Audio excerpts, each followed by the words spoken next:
difference when kids' needs are not being met and how they then sometimes get off track. So we'd like to have Kert come up here and share a little bit. Yay, Kert!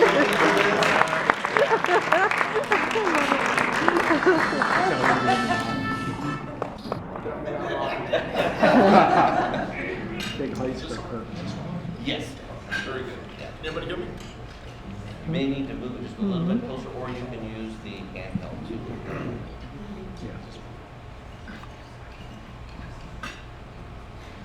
I've always learned you have to be smarter than the equipment you're using, and right now I'm not doing too well. I'm going to take this one like this. That'll work. We'll do some improvise real that's quick. better. Well, first off, what an honor to be here this morning with Jeff and Debbie and the GPS family again this year. It's a wonderful privilege to be able to come and to speak on behalf of some of the law enforcement issues that we experience to an outstanding organization that has a vision for teaching our youth and communities on some of the social issues that we face in our society as it relates to our kids. While all of us here today can clearly see the breakdown in values among many of our youth, we that work in the criminal justice field, we probably see it more often than others. Many of our youth in our communities do not seem to have the right sense of right and wrong, rather they live for the moment. But the truth is, many in our community live for the moment. They live for what suits them now rather than long-term goals. I am Lieutenant Kert Rojka, and I've been with the Tampa Police Department for 25 years now. And my expertise in law enforcement is juvenile justice.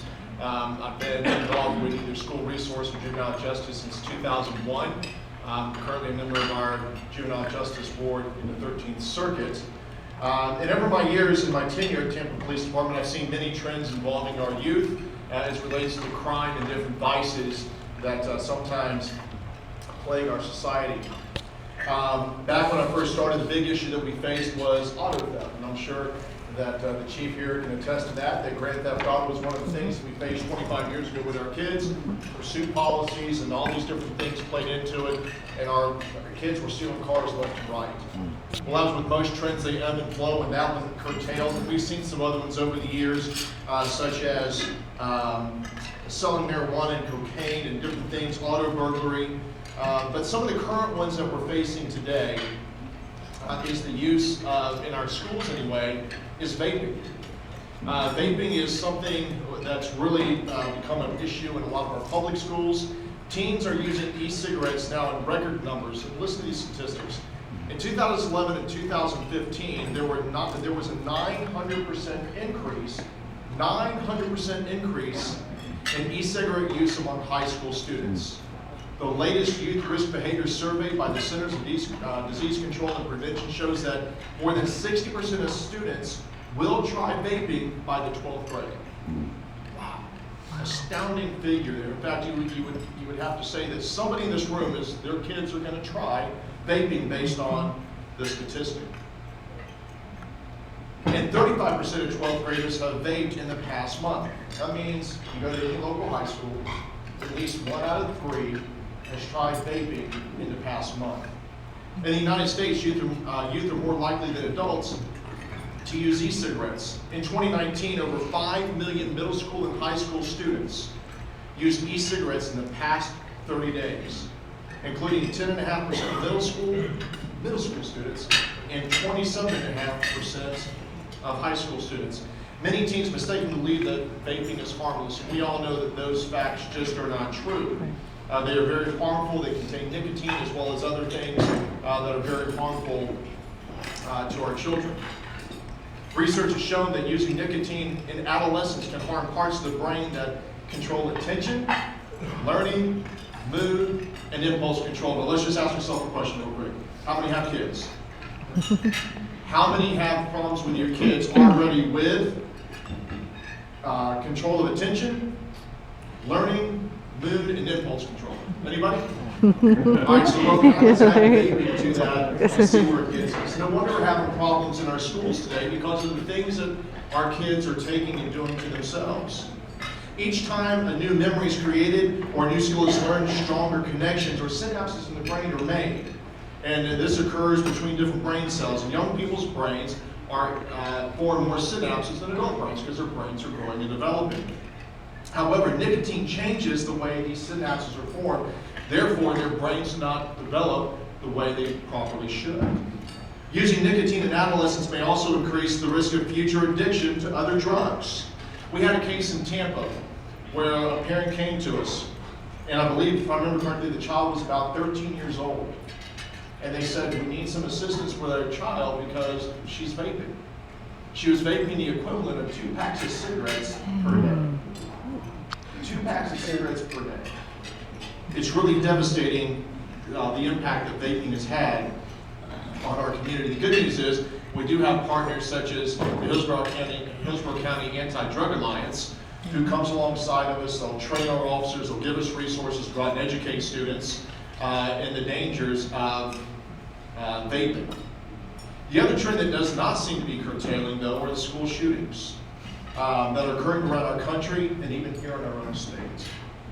It seems like every time we turn around, we hear in the news of another incident in our schools that involved a firearm. Just this week in Wisconsin, we had a young man who pulled a gun in class, pointed it at a classmate's head, and then had the law enforcement officer, the police officer on campus, had to use his firearm to defuse the situation.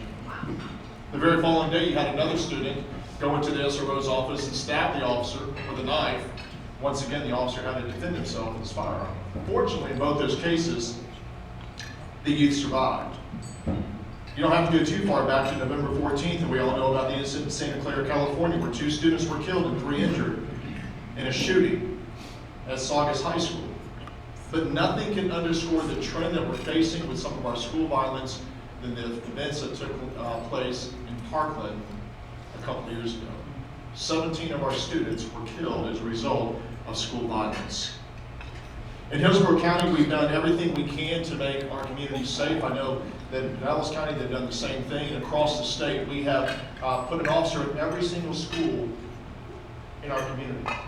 Every middle school, every elementary school, every high school, every charter school has an armed security guard at their school. Our officers are trained on a regular basis as it relates to active threat or active shooter training, so in the event something happens, our officers are trained to respond. This was a tremendous undertaking to accomplish, but the goal of keeping our children safe was the driving force.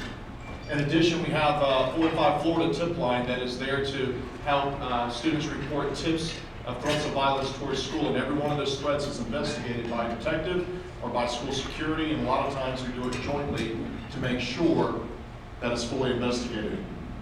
We are complying with state law and conducting active assailant drills in every school on a monthly basis, and we train our officers on a regular basis as well. While we can train and institute prevention methods and curtail both of these trends, and we try to curtail both these trends, the heart of the problem still remains the human heart. The heart of the problem is still the human heart. I believe that at the heart of all our national issues is the human heart. Flawed, selfish, arrogant, prideful, overconfident, pragmatism rooted in nothingness. No plumb line, no foundation, no anchors. That is what's resulting, or that is what is causing a lot of the problems that we are facing. This is why organizations like GPS are needed in our communities. We need organizations that will come in and come alongside of our schools, come alongside of our communities and other partners in the communities to teach our kids values. The problem is a lot of the kids that we deal with are not being taught values at home. So the values they learn are values on the street. And I can tell you the values on the street are not values that most of us want to teach our kids. So we need organizations like GPS to come in and help reset the moral compass. Because I truly believe that the problem that a lot of our kids face is their moral compass is simply broken. And they can be recalibrated. It takes a lot of effort. Like you said, Jeff, you can't just drop them in on a map and say, boom, we're done. It takes a lot of effort and a lot of time. My friend Yvette Wilson here, who him and I have worked together for a long time in the school district, in the school system in Hillsborough County, we've seen a lot of these kids come through the system. We've seen a lot of the kids we've been able to influence in a positive way. Unfortunately, we don't have a success story for all of them.